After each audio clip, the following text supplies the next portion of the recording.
I'm life and business coach Samantha Sifring, and this is the Online Business Building Mamas podcast, where you learn how to build a wildly successful business from home while raising kids.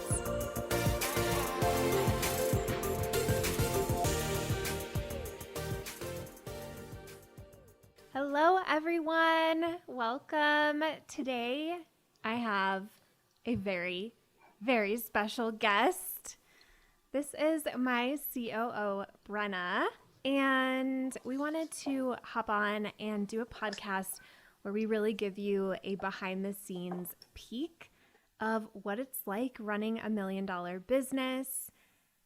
And I wanted to maybe let the cat out of the bag before we even get into this, that Brenna and I are sisters. Some of you know that, some don't. And we really debated, do we want to share that detail?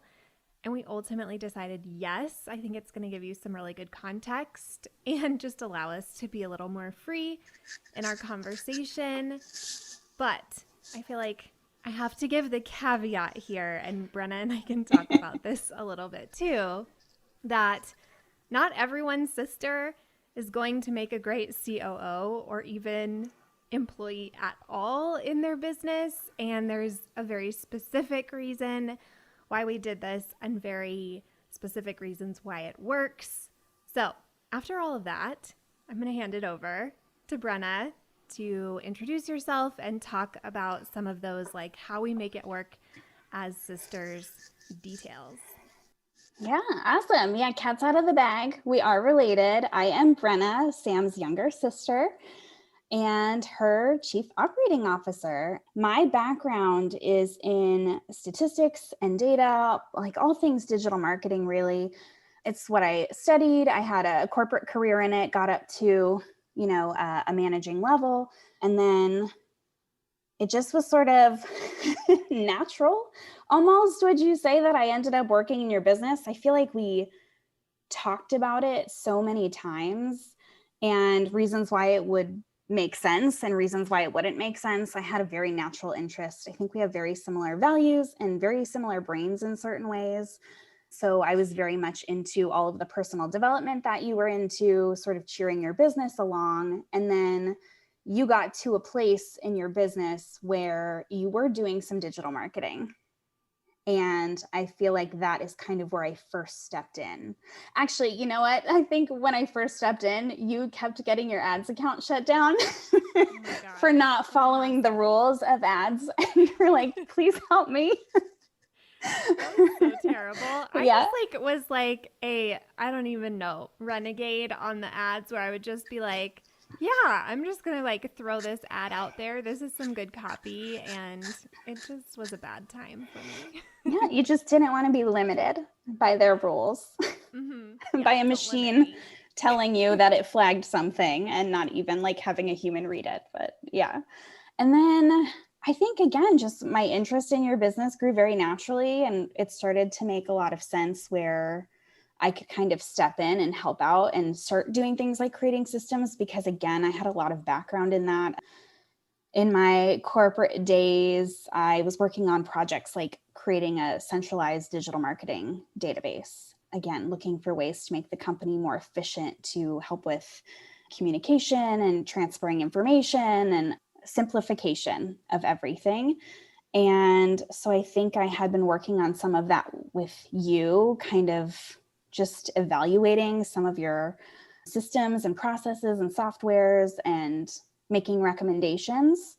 And then, I think it was last year, right? I mean, I think I stopped working my corporate job spring of last year. Mm-hmm. And from there, my role with you just kind of grew. And I was definitely COO, but it was also we are building a business together and exploring and experimenting and figuring out the how along the way. So I've done many different things in the business. And then this year, obviously, it just made sense for me to be more full-time and exclusive with you. Yay. Yeah. So fun. So for everybody listening to just know, this was a really intentional hire of somebody who had a really advanced skill set that she could bring to the business. So I don't know why Yeah. I felt the need to go into all It of is important though, because, well, and there's something really special about being able to work with a sibling that you have a great relationship with, or any family member for sure. But I think having skill set and a lot of intention behind what we were doing, like that was very important. We had a lot of I remember one time we had a conversation and said, this doesn't make sense. And I think the reason why is because we said, when you would be away from the business, how likely would it be that I would also be away from the business? Because we're going, true. Like, yeah, it happens all the time. yeah, But we have other people on the team, which we'll talk about later in the yes, podcast. But yeah, that is a very real issue that we face. Mm-hmm. And then I think as well, we've talked about this before too. Again, we're both very invested in our own coaching and our own personal development. So we're taking lots of responsibility for how we both show up, for our own emotions. And I think it helps us, again, like align with our values. And I don't know, we're very non-dramatic. I think we're both like not very dramatic people, and we have all of the personal development stuff. And I feel like even as kids, like I don't think we ever fought. No, Ever. I don't think so either, which is strange. Yeah. And like granted, like I don't know how many details people need, but we didn't grow up in the same household. But still, like we spent a lot of time together that you would assume like siblings would have some fights. Yeah. And we just didn't. No, I feel like we've always had very similar interests and senses of humor, and it's made things very easy. I agree. Well, good. Okay. Let's get into talking about the business. So the way that I want to go through this is through the 4 principles of scaling that I teach in Simple Scaling Mastermind. I think these are really like the 4 major tenets in a business as you're scaling. So I thought, what better way to go through and talk about ours than to do it that way? And we received a lot of questions from all of you who love to listen to this podcast. So we have like woven in your questions into each of these categories. The first one is vision. And Brenna, I am so curious. This is a question I added to every category because I want to get your thoughts on it, and I'll share mine too. So the first category is vision. This question is, what is different at $1 million in your opinion? I would say, at least for me and my role, but I think for both of us, the vision includes the vision for the team as well. So I think it's both the vision for our clients and for the programs, but also for the team. What does that look like? We're talking about creating roles and careers for people and sort of establishing that. I think we're also envisioning, I think we're a little more clear too on how we want to feel, and like really like even more so focused on simplicity and our energy and taking a step back almost, if that makes sense, as part of our long-term vision. I think so too. I agree about team. I feel like the vision that I have long-term is so focused on the team. I think it's also really focused on the number of clients. Like I feel like it's less about the amount of money and more about how many clients is that, what does that look like, what happens with the offers, like do they stay the same, do they need to change? So those are really big changes for me. I also feel like it feels more real, and of course I still have doubts, right? Like when I look at the $10 million plan, it's not like I'm like done, easy, I know exactly how I'm going to do it, but I do look at it and know like I'm going to figure that out. Like we're going to figure that out together. That is something that we're going to do. And when I first started working with long-term vision in my business, it all felt like monopoly money. Like this will never happen. And that just is different for me now. Yeah. Yeah. No, I totally agree with that. Okay. So speaking of the $10 million vision, I had a question what is the long-term vision for the business? So this is from one of our clients, and I've already mentioned we have the vision of 10 million, but I would love to hear from you. Like, when you think about your long-term vision for the business, what is part of that? Yeah, I think outside of that 10 million goal, I just see myself really being more settled into this role that I'm currently in. And while I feel like I have done a lot of work around similar to the CEO self-concept work that you teach in the programs, that COO self-concept as well, I've kind of worked on over the last year, and I'm feeling a lot more settled in that. And I think with that too, and taking a lot of responsibility there for growing a team, developing a team, leading a team, I see my role as the COO being a lot more clearly defined and sort of meeting the vision maybe that I have for that role, which again is leading and growing a team, more focused on strategy. I think being a leaner team, we have still been in a place where occasionally lines blur between roles, and we're more about being resourceful and making something happen no matter what. So I just kind of see it becoming more distinct, like that role being more distinct and really feeling like I am a leader, I am a strategist. This is what this role is supposed to be. I love that. Something else I wanted to say about the long-term vision, I've shared this with the mastermind clients, I think, but I don't know if I've shared it somewhere else yet.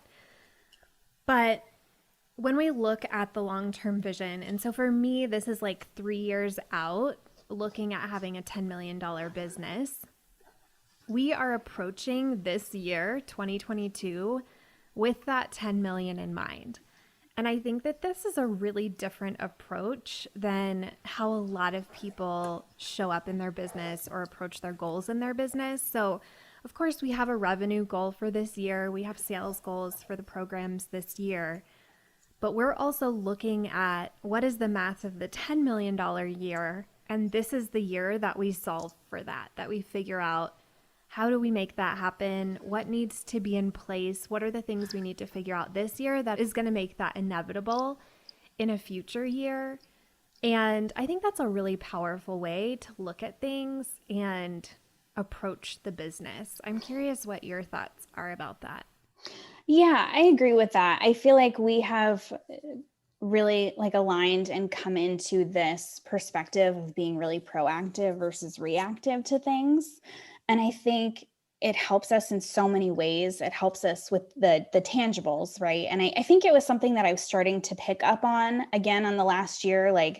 I remember having a conversation once and you having a certain goal for mastermind enrollment. And I remember saying, I have a different goal than you. And it's not that I don't have the same goal as you. It's for my brain to prepare for the systems and get in that zone. Again, from a more tangible systems perspective, I had to have a higher number in mind. And then very recently we started talking about it more, and you kind of came in with a little more intention and guidance on, okay, this is the goal. And now let's be really intentional about how can we look at this goal now and start making it happen. I think that has helped me a lot with my thoughts as well. It's helped me a lot, prepare with my thoughts and my feelings and pay more attention to those things as we move into upcoming launches. And I think that will make it, again, a little more simple, a little more smooth as we grow to that 10 million plus mark. Yeah. I think that's a really good point that you made about my role and bringing that in. I think this is one of the things you have to grow into as a CEO is that you are the holder of the vision and the belief and the thoughts and all of that. And you really set the tone for the whole team in that way. And I think for part of my business, especially some of last year, I feel like I was in this place where I was looking to other people to create the belief for me or make me have the belief. And we have talked about this a lot. There was a pivotal moment in the business where we started letting go of certain contractors and that kind of thing. And we had this like motto, like we're bringing everything in-house. Mm-hmm. And for me, that was really all about like, oh, I've had all of these other people in my business that I've been trying to like, I don't know, siphon belief out of to have belief myself. And so that was a really big shift, recognizing like my job as CEO is bringing that belief and bringing that vision. And I think it has made a difference.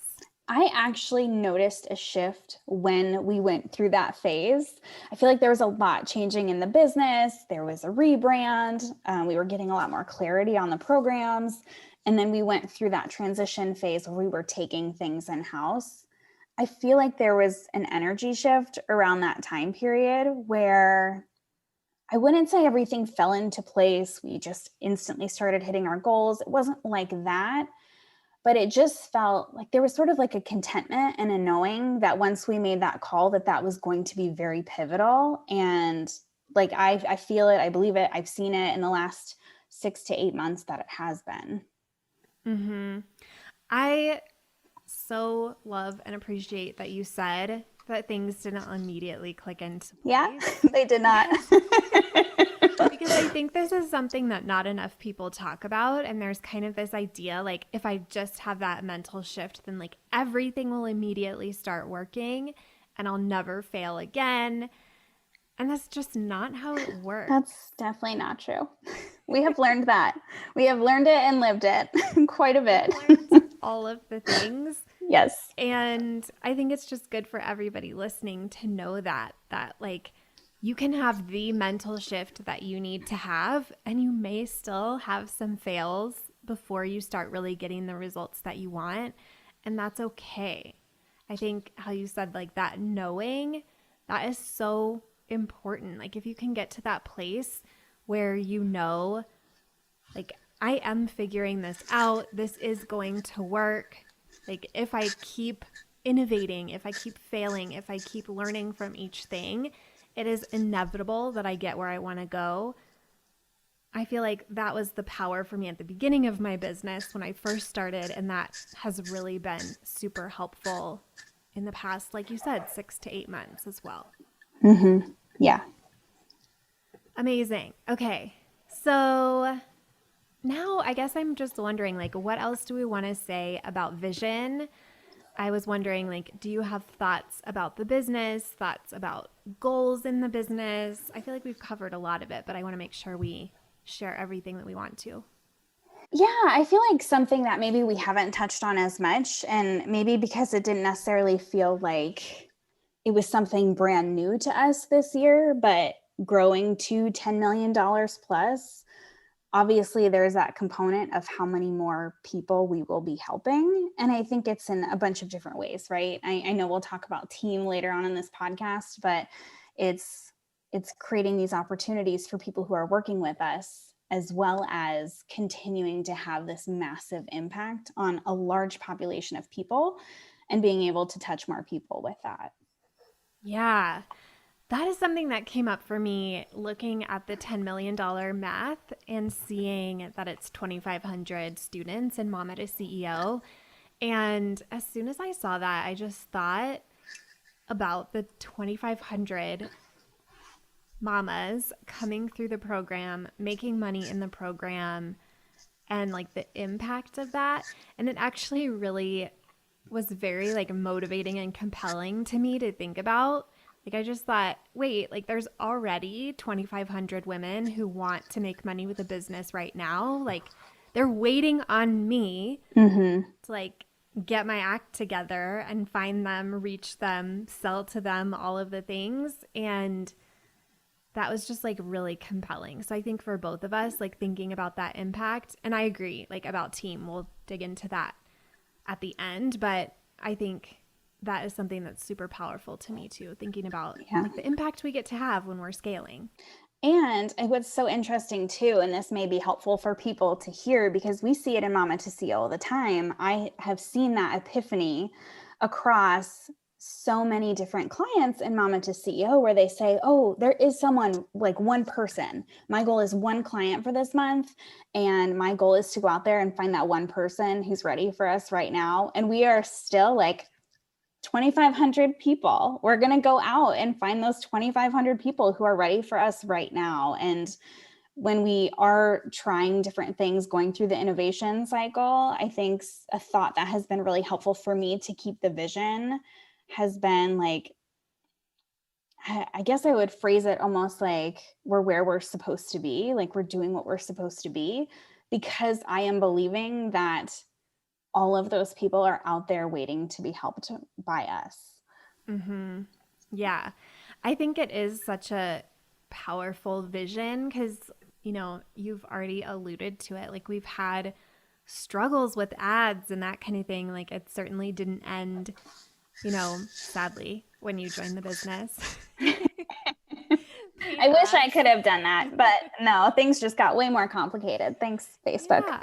Paid ads are just a challenge. And I think, really remembering those people, like there's people out there who really want this, and it's our job to make sure they know about us.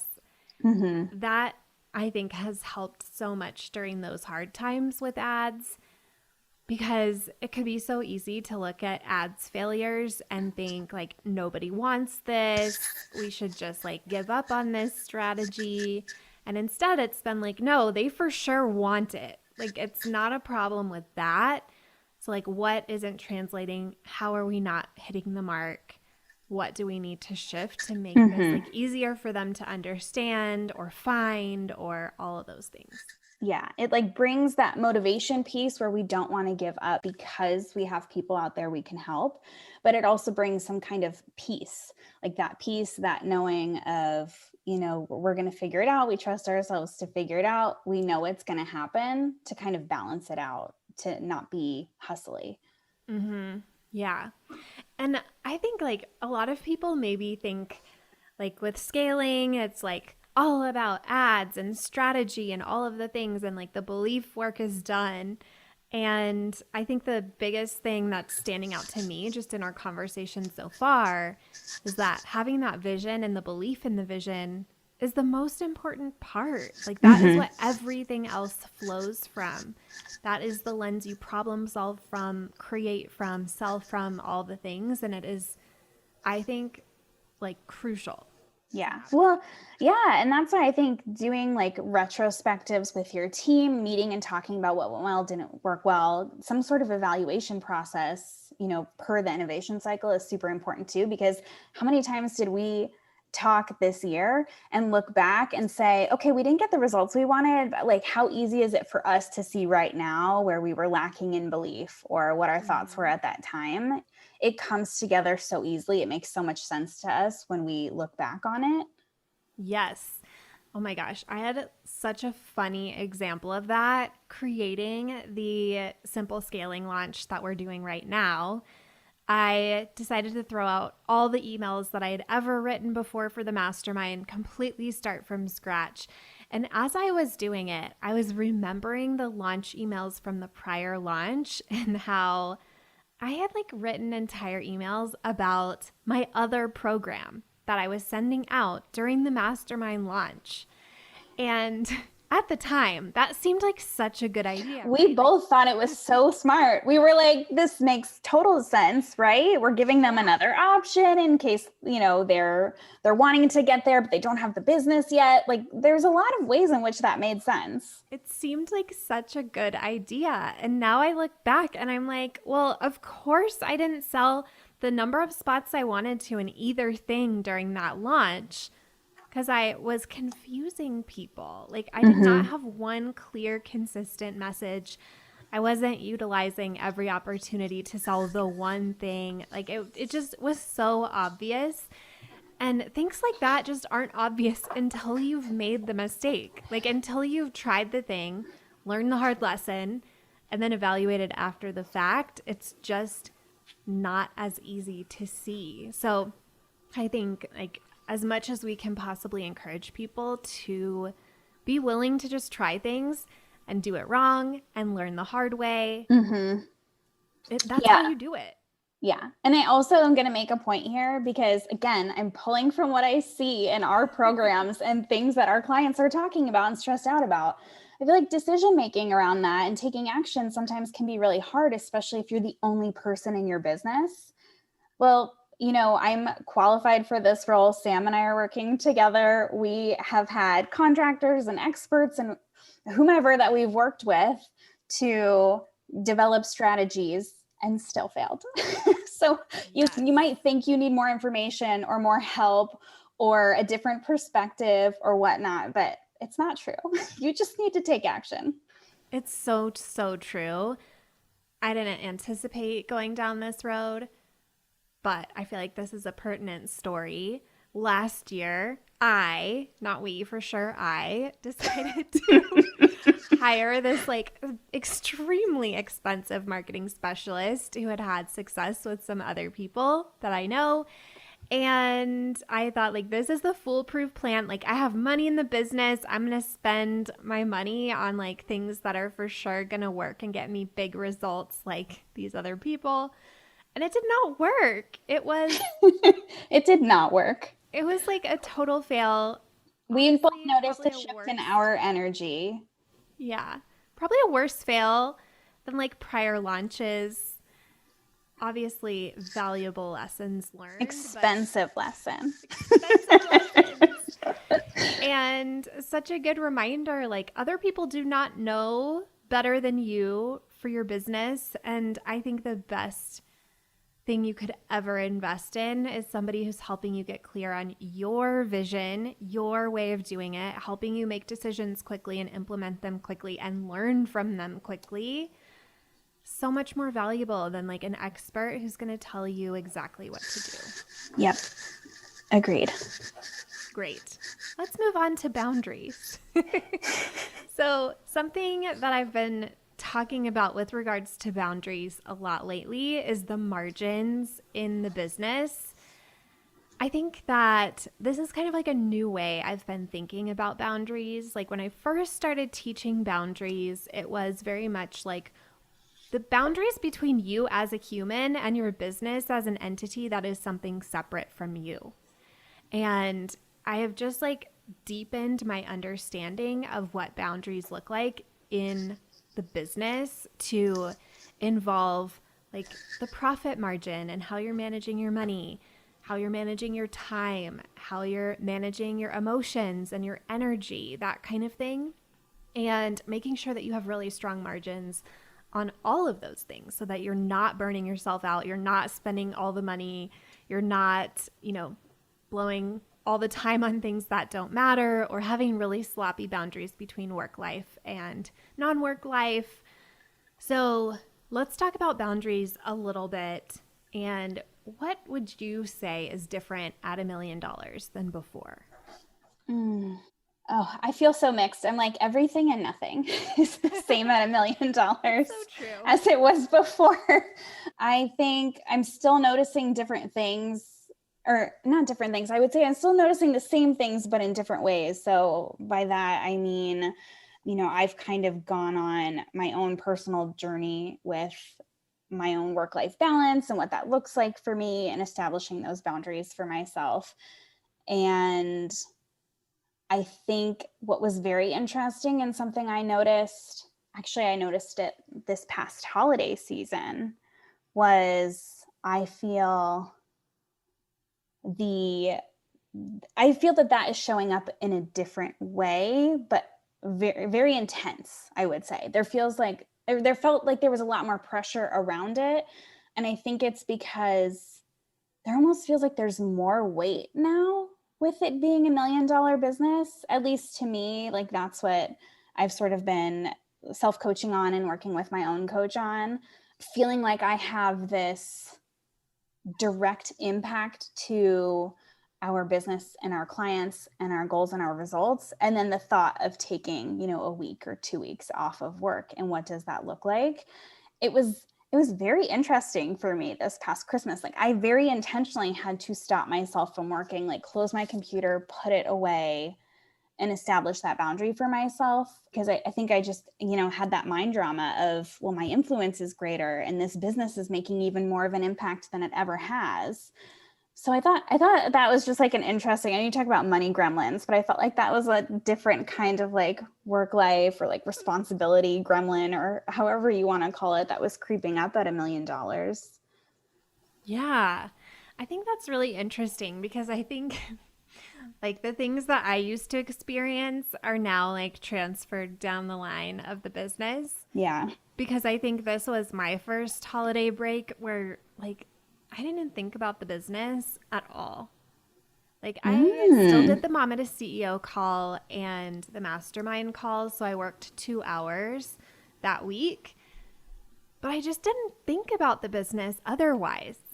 Like I Yeah. didn't do work, I didn't think about it. I wasn't like stressing about it. It just like didn't even cross my mind, and I think there was a period of time where I wasn't working, but I felt really bad about that. Like it felt this like intense anxiety. Like if I wasn't working on it, that was bad. It was going to fall apart, all of that. And this time I felt like I just had like so much trust in the business that I was like, I don't have to think about it at all. So I Yeah. do think it is like a progression. I agree. I think it's definitely a progression. I can see that because, I mean, I think about the ways that I was involved with your business in prior years and things, and it was nowhere near the same level of influence, responsibility, leadership, any of those things. So I think it just was kind of like that natural progression for me where like, this is the phase for me to learn how to do that, get better with Yeah.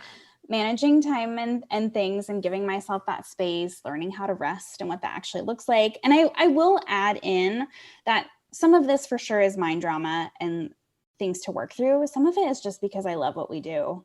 Mm-hmm. Like Yeah. I find it very hard to stop working sometimes when I'm so excited about what's going on in our business. Yeah. I think so too. And I think that this is another thing that like we're learning through trial and error. Like we were together for Thanksgiving. I didn't work at all. And you were working on our Pinterest ads because we had an event coming up and we were like in the heavy promotion period, and like taking a week off of that just like actually wasn't feasible. Mm-hmm. And so then like in that evaluation, it's like, oh, okay, if I want my team to be able to have time off, which obviously I do, then that means we can't time our event in that same way Mm-hmm. because like there's work that has to be done. So like this is all part of the learning, is like those types of things. Yeah. Awesome. What's different for me at $1 million? I feel like I just generally see the boundary between me and the business so much more. I think when you first start out your business, it is you. Like you and the business are the exact same thing. When the business is on, it's because you're on, and it doesn't exist without you. And now we've established a business that is so separate from me. Like I could just leave for the Mm-hmm. next month. I could just like disappear, even with a launch and everything.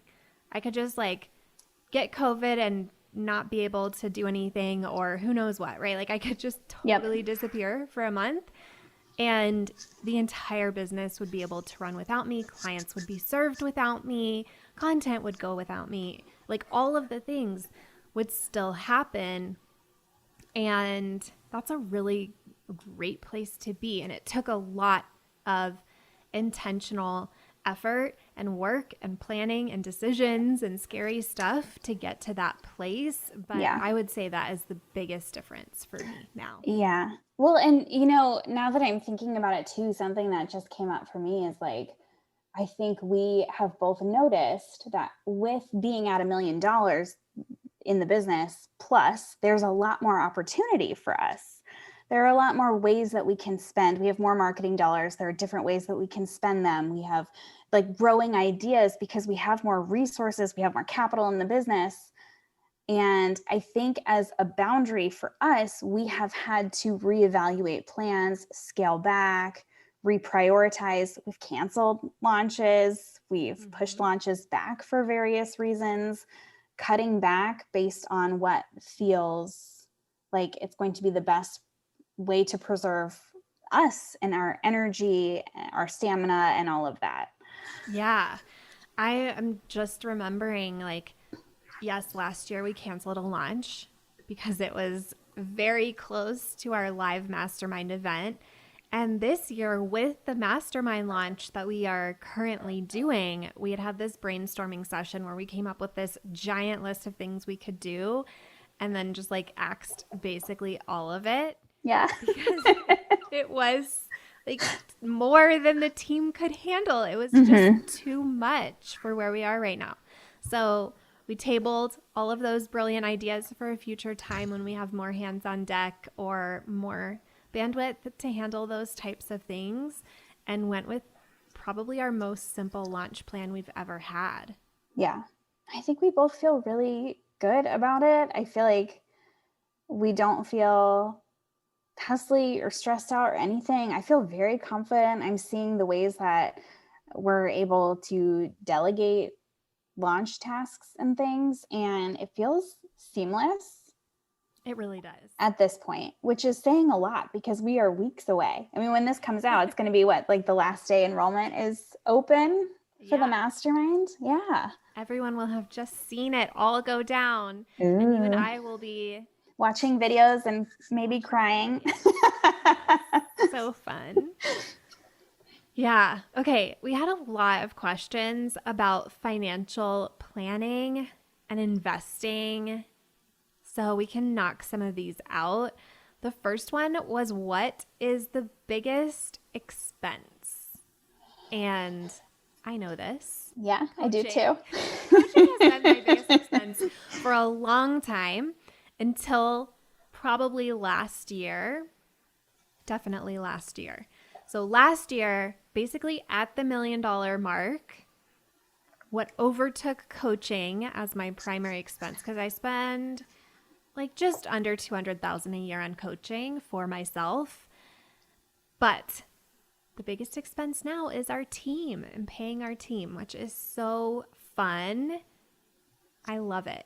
Like, paying the team is something I just enjoy so much. I think it can feel really heavy and like a lot of responsibility to some people, or like pressure. And to me, it just feels like this is the biggest honor, to get to be somebody's employer, giving them their dream job. Mm-hmm. Yeah, I know. I was thinking about that too. Recently, we're talking about hiring for different roles. We recently hired for one of our open roles, and we're talking about creating more roles, obviously with planning to get to 10 million plus. And it feels really special. And I feel like it's really aligned with this business because specifically what we do, we're empowering people to create their own businesses, to create this freedom for themselves, to show them what's possible. And I feel like we have been able to hire really great people. We're talking about continuing to hire roles, having employees in the business, which is really exciting, and being able to give them really good, strong, impressive, supportive pay. It feels so aligned with the messaging, even if we are hiring an employee who maybe isn't technically a CEO of their own business. I still see a lot of parallels between the roles that we're trying to create and what we teach and what we're trying to help our clients do. Yeah, I think so too. It's really satisfying to me to be able to employ somebody who doesn't have their own business, but wants our kind of lifestyle, like the kind of lifestyle you get to have with your own business. And I think that is just like amazing. Not everybody wants to be an entrepreneur, wants to be a CEO or a business owner. Some people just want a really great job that they love, that is flexible. Mm-hmm. So being able to offer that is so fun. Yes. So somebody asked, how do you plan for investment? And also, like, what do you do about having a cushion if you don't hit your goals and that kind of thing? So I feel like I do most of the financial planning in the business. I make all of those decisions and projections and all of those things. So for me, with the budgeting and planning, investing in coaching was always like the top priority for me. There was even a time in my business when I decided to completely stop paying myself from the business so that I could reinvest everything that I made into coaching. And I have some clients who are in that position, and I think that it can be maybe reassuring to know like that is a normal thing. So I grew up with an entrepreneur parent, and our family's personal finances were very linked to the success of the business. And it was really obvious and really extreme to me as a child, swinging back and forth between the ends there. But I think that is what it is to have a real business. And everybody who listens to this who has a business, like your business is a real business, and there will be times where you make sacrifices to invest in that business, and not recklessly, of course, but with an eye on what is the return I'm creating with this. So I was always very committed to creating a specific return. If I was going to invest $10,000, $25,000, $50,000 into something, I was always really clear on what am I getting out from that, both short term and long term. What thoughts do you have? Yeah, I mean, I think that all has made a lot of sense. I think at times when we have gone through and looked through sort of budgeting and planning, it's been very interesting to, I feel that I've learned a lot for sure in that process. Always will be supportive of investing in coaching. I can't say enough good things about that. But I think it was very interesting just hearing you talk about that and thinking about some of the decisions that we have made in the last year too. So for example, closing enrollment for Mama to CEO and having specific enrollment periods for the program instead of ongoing enrollment. We know that we're setting ourselves up for months where we may not make anything. Yeah. I was telling some of the mastermind students a couple weeks ago, I was like, hey, like this month, there are some of you who have made more than me. I Probably saw, by yeah. the end of the month, like all of them will have out earned me for the month because it's not an enrollment month for me. Well, we're recording this in January. Yeah. So I feel like that has been a really kind of, I hate to say it because I'm sure for you it was a lot less fun, but for me it felt like a fun challenge of like, let's challenge our beliefs and let's trust in our planning. I think to a time specifically, like in the past 6 months where we knew we were going to do, what was it, October through December or September through December? Like there was a period of over 3 months where we were not having a launch. We canceled one launch. And it was the ultimate test of, do we have belief in our planning, how proactive we are, how intentional we've been about these things, and then also carrying belief through those periods and just knowing that when we did have our launch at the end of the year that we were going to hit our goal. Yeah. It's so funny. I'm glad that you remember this stuff because that made no impact in me now. Like that did not imprint in my brain. Like, yeah, we had months of no launch already. And how interesting. I just let that slip away. But I think it is so, like you said, it's like a testament to our planning and what we've created. And I was looking through finances the other day and like how much is in the business bank account. And we have like 6 months worth of business expenses in the account. It's like we could just not make money for 6 months and pay all of our people and all of the things. And we have multiple launches in between now and the end of the 6 months. It feels so healthy right now. It feels so sustainable right now. As far as like the cushion question, we aim for 50% profit or greater. So at $1 million, it was 50%. For this year, it's going to be around 50%, if not a little greater than that. So we do for sure build in that cushion. That isn't something that I was doing earlier on in my business. This is a major change. I would say maybe until 400,000 or 500,000, I was really not paying myself that much until Stuart's job was lost. And then I was like, okay, what's like the bare minimum to make sure we're paying our bills? And then mostly just like stockpiling cash in the business and investing in very little other than coaching. I've always operated a really lean business, and I think it's just served me so well. Like, cash is such a crucial thing to have when you're scaling, and we've always had it. And I think it's been because I've been willing to not buy things, not sign up for things that I don't need, like our rebrand and new website. That costs a lot of money, but I didn't do it until we were almost at $1 million in annual revenue. So many people will hit like 100K, 200K and be like, I'm going to have this big rebrand and all these things. And I would say, like, wait on all of that as much as you possibly can.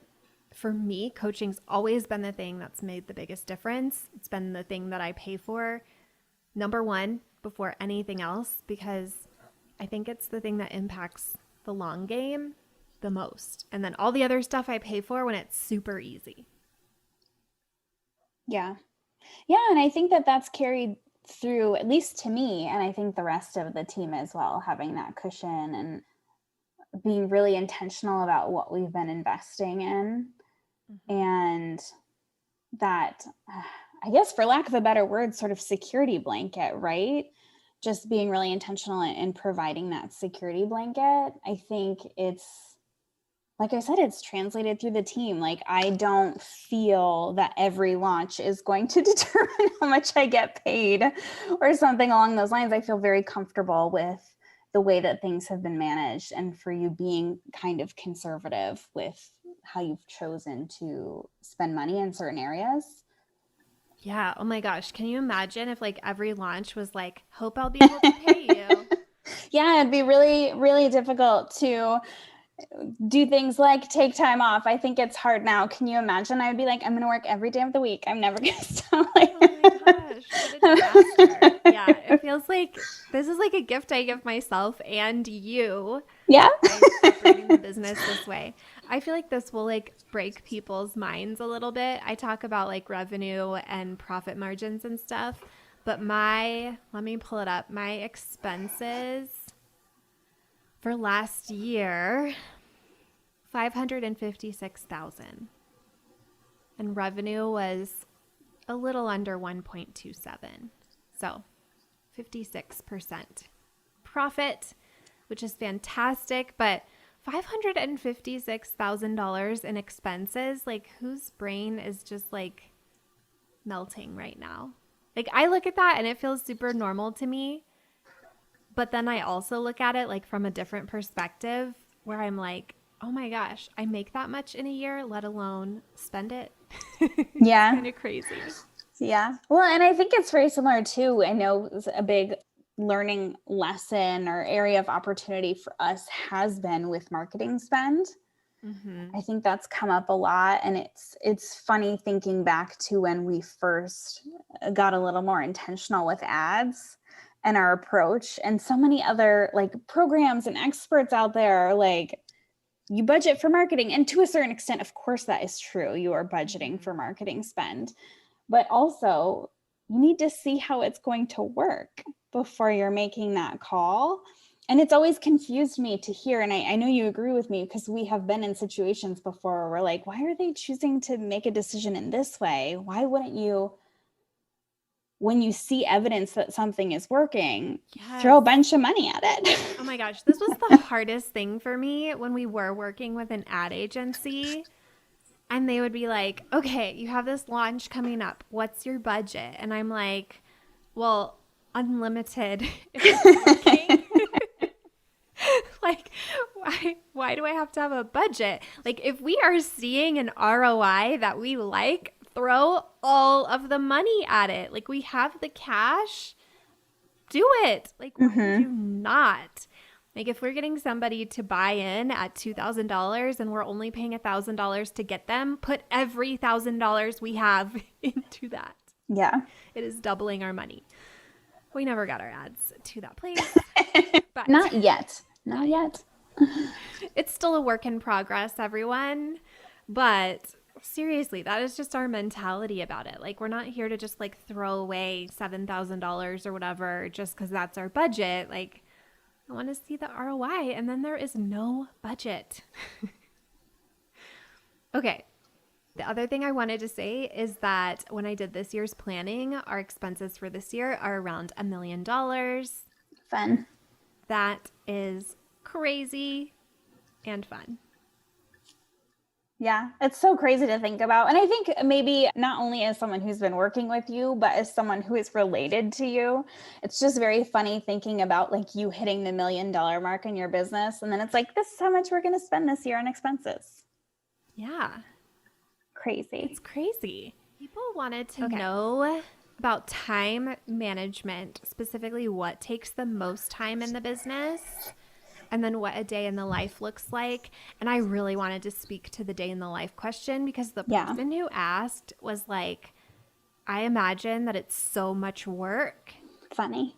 And so I wanted to hear your thoughts about this. Okay, I want two different things. I want your thoughts about these questions, like for yourself as COO. I also want to hear your thoughts on these. Great. About like me and I can't wait. These are for me. Perfect. Okay, so as far as time management for myself and what takes the longest, I feel like maybe we have a joint answer to a certain extent for what takes the longest. And it's not the obvious answer. Like independently, so to speak, I have my own answer for that. And I think it would be onboarding new team members. I think that has proven itself to be really time consuming, not in a handholdy kind of way, just in like, I'm investing in this person kind of a way. And it feels like it's the most valuable place for me to invest my time if I'm going to be dedicating a lot of time. I still think there are opportunities for like systems for onboarding and different things in the future where we can be more efficient. But I think at this time, that's where I'm really spending a lot of my time and energy. And I don't think it's misplaced. I think that is the ultimate place for me to be spending time. But I also think that you and I spend a lot of time, and maybe this is a cop-out answer because it kind of encompasses everything in the innovation cycle, but it's like the planning and the evaluation. Like we meet strategically to talk about plans for the business. I would say we do annual planning, but I would say we at least have a quarterly check-in call where we're really like diving into our launch plans, reevaluating what's worked before and sort of recalibrating based on information that we're learning. And I think that even though it doesn't feel like a lot of work because we really enjoy our strategy sessions and we love planning in the business and we love talking to each other, that if we calculated how much time we spent on calls doing that it would be it would be like a lot of time. We percentage wise. Ben and Stuart. Yeah. How much time we spend on, oh my gosh, the other day, the last time we had one of these calls, or I don't know if this qualifies as one of these calls, but when we talked last week. I think it does qualify because like 4 hours. We kicked it off to talk about what we needed to change for this year. Yes. To hit a certain goal. It was like 3.5 or 4 hours, right? Yeah. So at the very beginning, like when we first hopped on, Kristen texted me and she texted me like a bunch of images of like stuff that she had written. So I was like, oh, this is not like a multitask on the call with Brenna. This is like save for later because I really have to think and read it closely. And then right as we were getting off, she like responded again and was like, where are you? What's going on? Because I didn't respond to her for several hours. She is worried, gonna send out a search party. Like, did you die? And it was really just us talking about the business, making plans for the business. I was recapping you on some data deep dives that I had done, evaluating our December launch and plans for ads moving forward. And we decided to create another role for the team. Like it turned into a 4-hour long conversation. As it often does. Yeah. It's not always about work. That is true. They may not be the most efficient calls all of the time. They aren't. Like I am an extremely efficient runner of meetings. Like this is a strength that I have. I am fantastic at it. I know that to be true. Our meetings are the least efficient meetings all over the place I've ever been a part of. And I love it.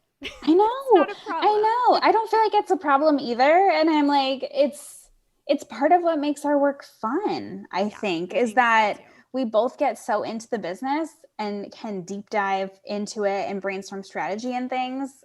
I wouldn't want to lose that. And then, of course, we talk about everything else under the sun, too. Yeah. I feel like with us, there is, and I don't think that this is a boundaries issue because it hasn't been a problem. I think if it did cause a problem for either one of us, we could certainly work on it and address it. But I think on our work calls, there's a lot of personal. And then in our personal time, like when we're like at Thanksgiving or whatever, like baking cookies together or whatever it is, like there's also business talk. I feel like it's just like one of the many topics that we talk about, and it always feels fun. Yeah. And I don't think that's the same for anyone. And someone hearing this may have been like, ooh, hiring your sister, that sounds great. And now they're hearing this and they're like, just kidding. I don't want to be making Christmas cookies and talking about work. Yeah. Seriously consider that if you're ever considering hiring a family member, because happen. you might not like it, but for us, it's really fun. And I feel like we can switch out of work mode so quickly.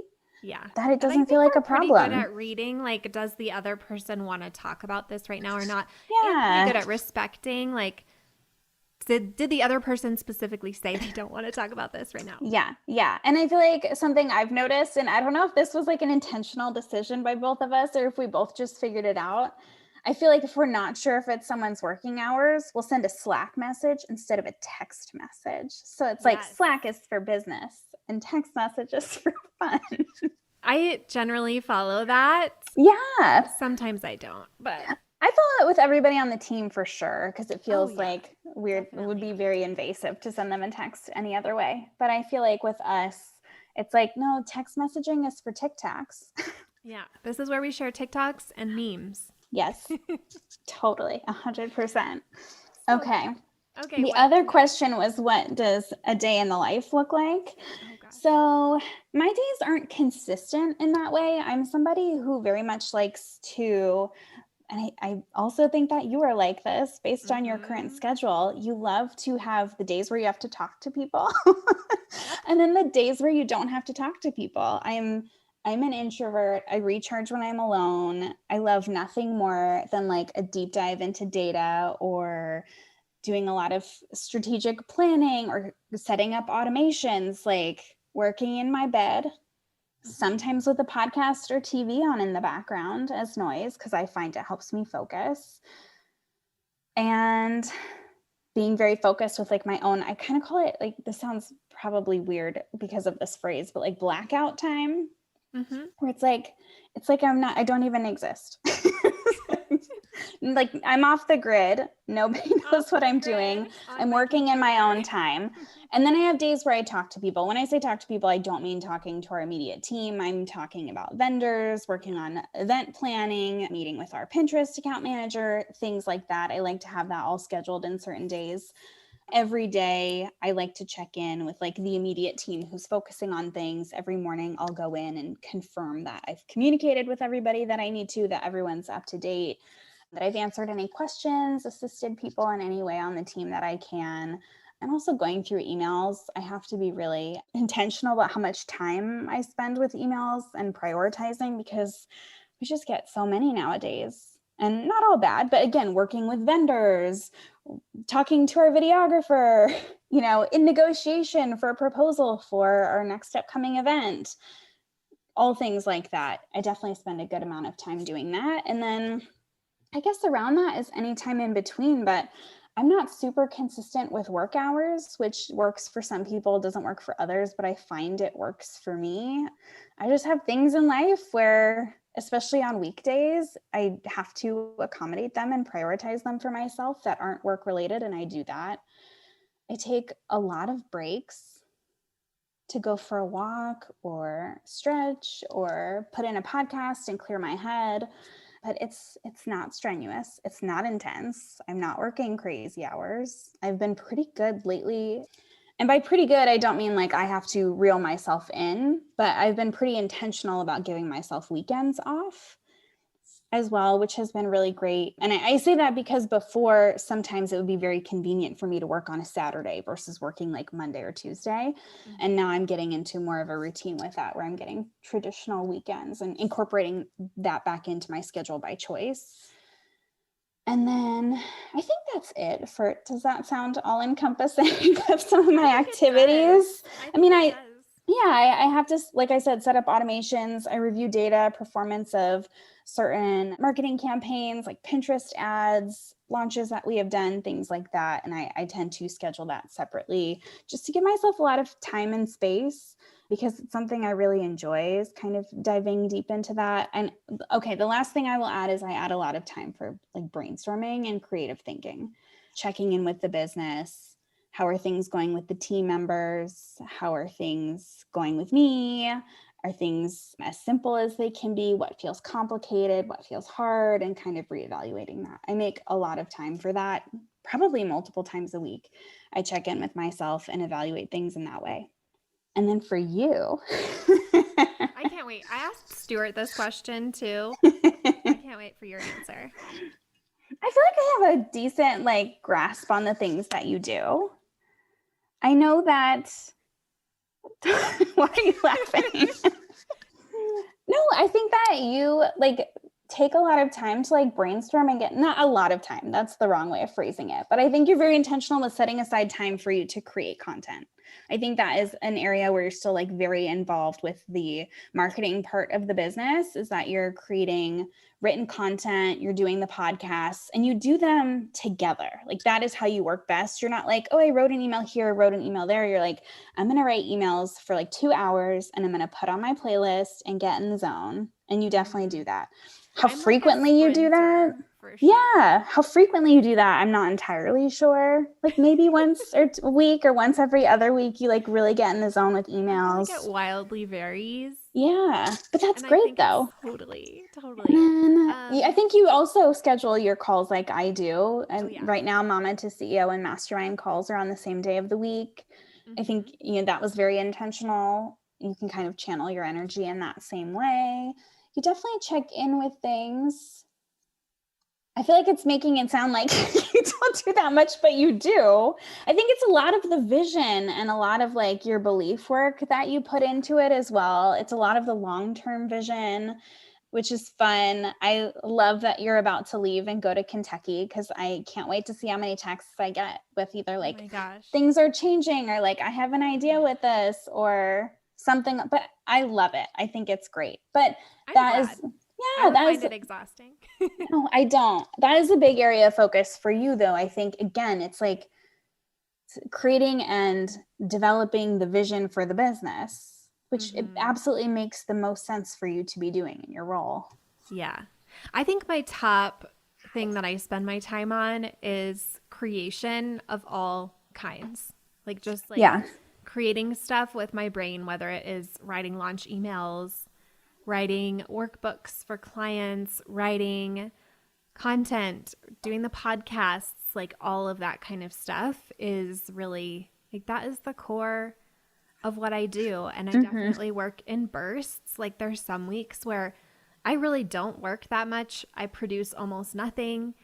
I'm just like hitting the bare minimum of like the calls and that kind of thing. And then there's weeks where it's like, I'm going to write an entire launch worth of emails or an entire workbook. And those are the weeks where my inbox just says like, Samantha Siffring shared this document with you. Samantha Siffring shared this document with you. It's just like 10 emails in a row of you creating things. It's great though. But how awesome is it to have that flexibility? Because I think it's so natural. Like, definitely for women, and if you're paying attention to like your cycle and things like that, that makes sense. But we just have down weeks sometimes. Yeah. It's just a reality. And how amazing is it that, and I feel this way in my role too, that we can give ourselves that space and just accept that it's a down week and know that we're going to get our energy back at some point. And we can be flexible. Yeah. I think there's a lot of trust with myself that like I will be able to produce this by the time I need to. So there isn't pressure to do it in the time where it feels really hard or forced. Mm-hmm. And Yep. sometimes I don't feel it, and it's like the deadline's coming up and I just want to get it done. So I'm going to make the intentional choice to like really coach my mind around it to get it done and like get to that mental place where I can feel really good, even if it's not like automatically there. Mm-hmm. Yeah. Yeah. And I feel that. And I feel like our team feels that, which I love. I feel like we keep going back to team. You know that it's my Mm-hmm. favorite thing in the world to talk about. But I also think that there's just something so great about it. It's like, again, coming from corporate, like somewhat recently coming from corporate, I did not see this. It's treating ourselves like we're humans. Yes. That is something I prioritize so much as a leader of my clients and of my team. Like, we're all humans. I treat myself like a human, my clients, all of you on the team. Like, we have things that happen. We're not robots. Like, we have feelings. We get sick. We just sometimes just have a down week, like you said. Like, none of it is a problem. And I think we've both really designed the business to be able to handle those times. Yeah. Yeah, definitely. And you know what? It has not hurt anything that we have done.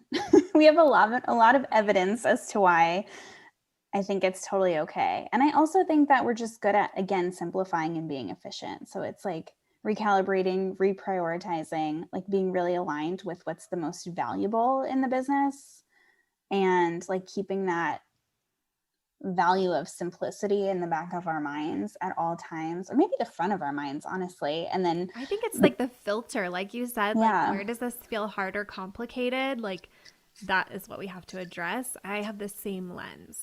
yeah.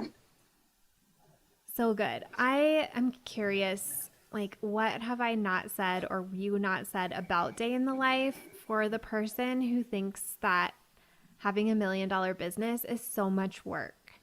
Well, Because I it think doesn't feel like it to me. so one of my favorite things to talk about pretty much ever, and so you may have gathered this by some of what I've said on this podcast, is I really love, and you do too, we thinking outside the box and not just going with what sounds like it's what we're supposed to do. And again, coming from corporate, it was you work these hours and you work in an office because everyone believes that in an office like that, you're more productive. And oh my gosh, I can't even tell you how many ways that did not work for me. Yeah. My former manager is amazing and she's a client and mama to CEO. She's probably going to listen to this and be like, yeah, Brenna asked to go home early all the time. And she would hide out in a room by herself and let the light turn off because she couldn't handle the lights in the office. And we just have a very non-traditional way of approaching work. We work from our beds. I've worked in the car while my fiance was driving us to go visit family. You get amazing work done on airplanes. Yeah. Like, It's a gift. and it's not in a hustly way, not in a, oh, we need to work on our time off or when we're visiting family. And like this is just happens to be a convenient time to work for us. And there are no set rules about what work actually has to look like. There's no hourly rules. The number of hours we both work in a week totally vary based on how we feel, our needs, the business's needs. And we're just like very willing to look at things from a place of like efficiency and simplicity. And sometimes that looks like our own comfort. It's so true. I feel like my most productive times are usually afternoons and evenings. And so sometimes, like in a morning, I'll just wake up and be like, I don't really feel like going to work today. Stuart and I are just going to hang out and run errands or whatever. Just have a hangout day.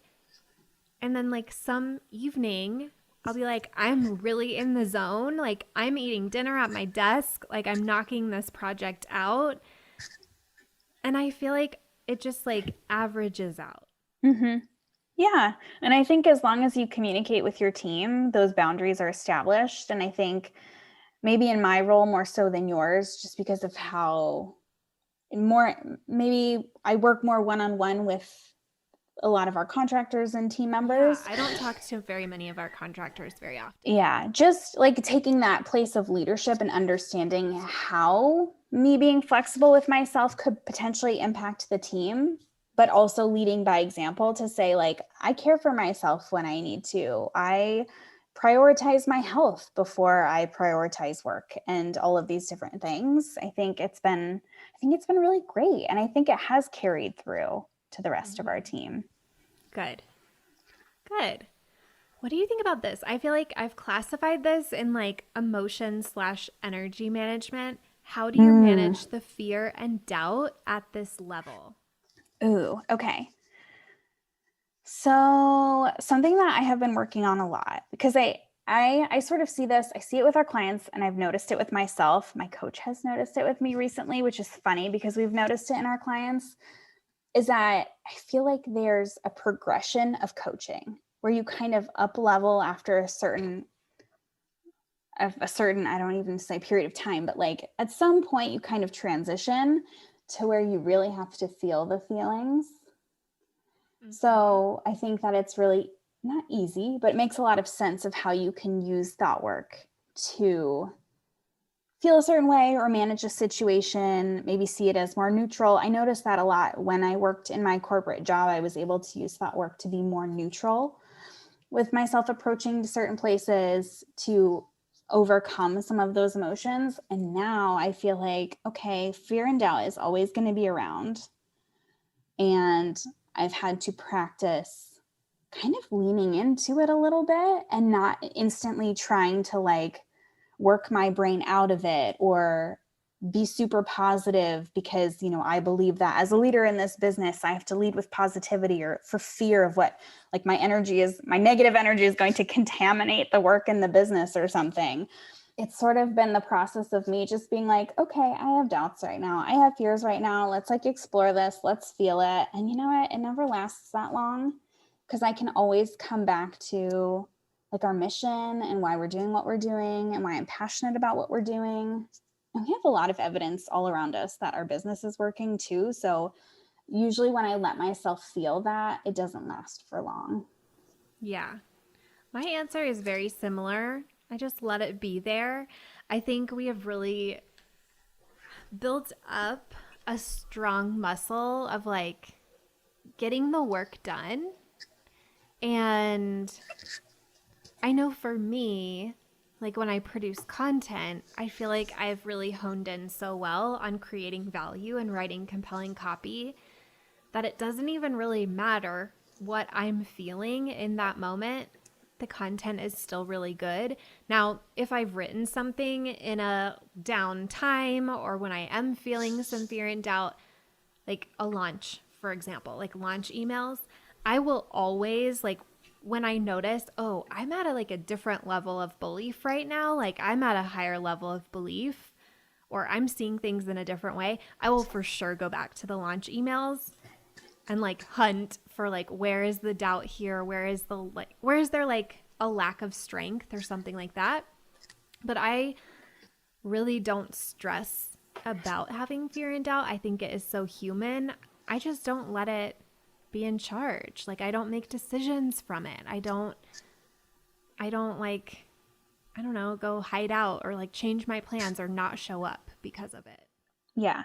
Yeah, I agree. Same. And I think that something that does help me outside of feeling feelings, usually when I have a lot of fear and doubt, I tend to get that a lot when it feels like there's a lot of risk with something that we're doing. And I know it's something that you've talked about maybe somewhat recently on a podcast where you talked about decision making, which we can link. But I think it's a super helpful process. And it's basically like a cost benefit analysis.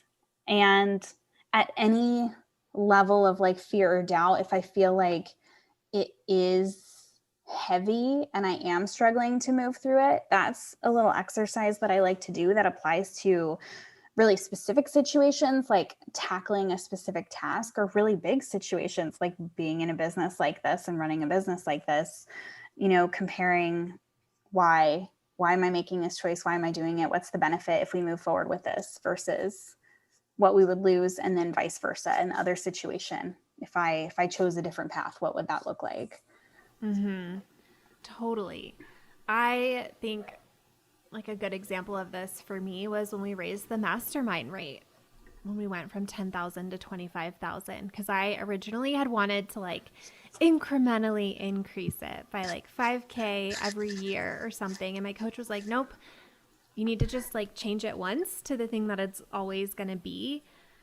So then I took a lot of time to like really sit with that. Obviously, we talked about that a lot. But then when I finally did it, going into that launch was so scary.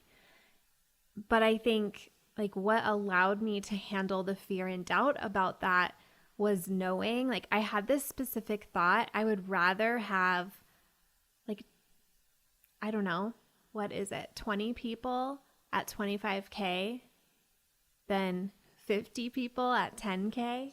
Yeah. And that was just like really, really powerful for me to be like thinking, okay, this is the alternative. What's the thing that I want? And like, why am I doing this? Yeah. Yeah. And I think, you bringing up that example, I think this is a good point as well. So I feel like one of the reasons why we hire coaches is so that someone who has belief in us can help build our belief. Yeah. And I see it in group coaching with the peers, Mama to CEO and the mastermind, with both their fellow, group members, as well as with you and our program coaches. They aid in supporting you as you grow that belief because they have belief in you. I think that we have belief in each other and we have belief in this business. And so in a situation where, like you said, we were raising the price, I had a lot of belief in that. And I was not nervous about that at all. Like, I had no doubts. Very pushy about it. I was extremely pushy. I was very pushy. I had a lot more belief when we first had that conversation than you did. And I think it was probably helpful for me to have that belief for you, just how it's been helpful in other launches or with other things where I was having fear and doubt and you had a lot of belief, for me to be like, oh, okay, she sees this. She's kind of explained it to me. It almost feels like it's contagious if you're surrounding yourself with people who are supportive of that and supportive of you and see that in you and see that in the business that you're growing. You don't stay in that place for too long. Mm-mm. I think that is like maybe the number one best thing about being in a mastermind in particular. I have just noticed, like, running a mastermind and being a part of one, that having your coach and a group of women that over years, over multiple rounds together, really knows you and sees you, having all of those people believe in you and see you as your future self already is so powerful. I recently had the mastermind think about like the version of them that's famous for what they do, like being on the Today Show or something like that, like talking about the thing that they do and like being that version of themselves right now. And I think the fun thing in a mastermind is that that's how the people in the room already see you.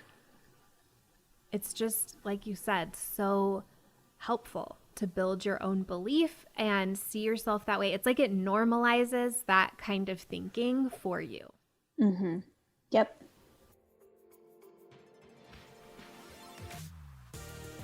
Hello, everyone. Okay, so how amazing is this conversation? Brenna and I had such an amazing conversation, and it ended up being extremely long. So we are cutting it into 2 separate episodes. So you're getting one today, and the other you will get later this week. We really wanted you to be able to hear everything from this interview. We didn't want to have to cut out a bunch of content, and we also didn't want this to be like the world's longest podcast episode. So we split it up into 2. So go ahead, digest everything that you've heard so far, and then tune back in on Wednesday to get part 2.